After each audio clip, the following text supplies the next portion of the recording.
กายมันยังตายครับบ้านประมาณนี้ไป ทักหลวงคุณพ่อพยาบาลตำบลหน้าโตไปที่งานจนโชคดี3 2 1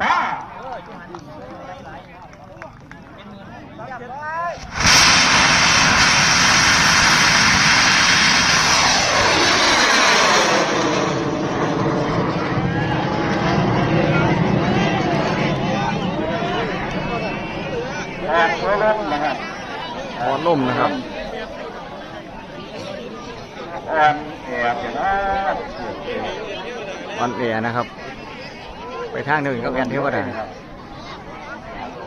ว่าล่ะขอคนแน่นอนอยู่ ทับหลวง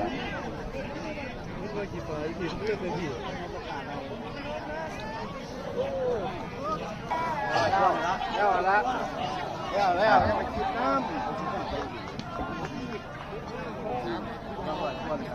ำ